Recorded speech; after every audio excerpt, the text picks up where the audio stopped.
Good evening and welcome to Disciple Week 5. Hope you're enjoying class. Tonight we have a great topic, the Exodus. There's so many wonderful pieces about this story. I'm just going to share some thoughts on some of my favorite pieces of the Exodus story. Let's begin with Moses at the burning bush. And let's just together be amazed at the fact that Moses is a murderer. He is fleeing from the authorities.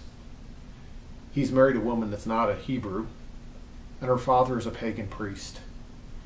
Yet when God meets him and calls him, God doesn't bring any of that up. God doesn't say, Moses, you're a murderer, but I want you to go do this. God simply says, Moses, go tell Pharaoh to let my people go. What an amazing picture of God's amazing grace. And you know, you and me, we humans, we always think we're not good enough. God's going to reject us. God's going to throw us away. We're going to be caught on a technicality at the last minute and found not good enough. But God doesn't bring up any of Moses' many sins.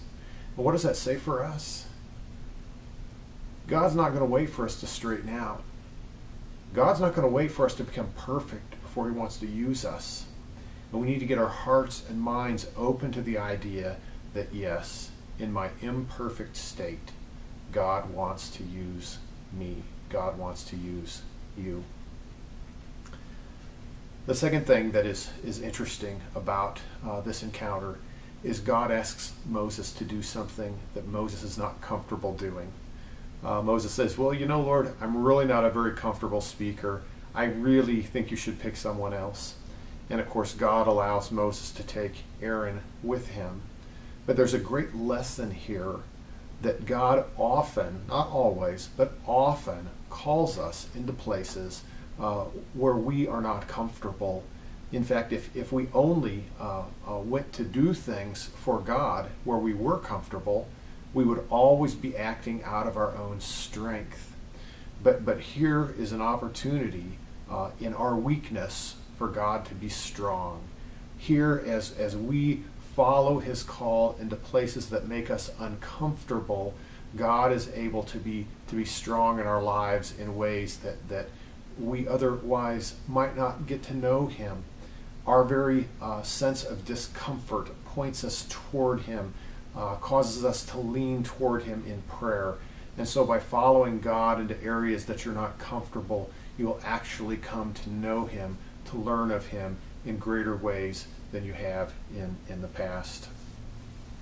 Well, Moses wants to know, all right, if I'm going to go, who is sending me? I need to know the name of the God, because all the gods have names, you know. There's Baal and Ashtoreth and Dagon. All of the famous gods have really cool names. So God, what's your name? So I can tell the Hebrew people and Pharaoh that so-and-so sent me. And God's response is so wonderful.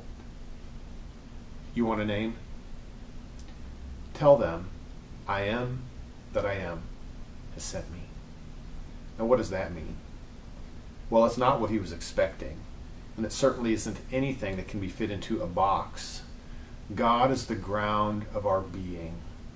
At the very core of who we are, the very essence of who we are, we find our hope, our beginnings, our life is in God. He is the source of all things. Clearly, I think as well, the statement "I am that I am" is a intentional effort on God's part to explain to Moses, you'll never understand who I am completely.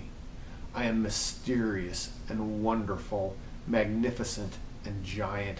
I'm beyond any human attempt to express or understand me. I am that I am, the first and the last, the Alpha and the Omega. This is the God that we serve.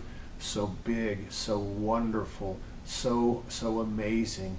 He created all the stars, the entire universe, and that is who sends us for his purpose. Well, after the plagues, after they head out, the Exodus has started. It doesn't take the people very long to begin complaining. And that's, when people are uncomfortable, that's what they do. I'm sure you've never heard any complaints around our church, but they happen, and sometimes they're very painful. The folks are out in the wilderness, and pretty soon they're hungry and thirsty, and so God provides quail and manna, and water from the rock. They get tired of eating the same things, and they want to go back to Egypt. They want to go back to where their life was comfortable. And this is human nature. We don't like change. We don't like things to be different. We don't like things to be difficult. We always want to be comfortable. But anytime God is leading us, there's going to be change. Things are going to be different. We're going to be learning and growing and moving into different areas of our life. And Moses, being a good leader, he's got to help these people be comfortable in the midst of this wilderness. This is what good leaders do.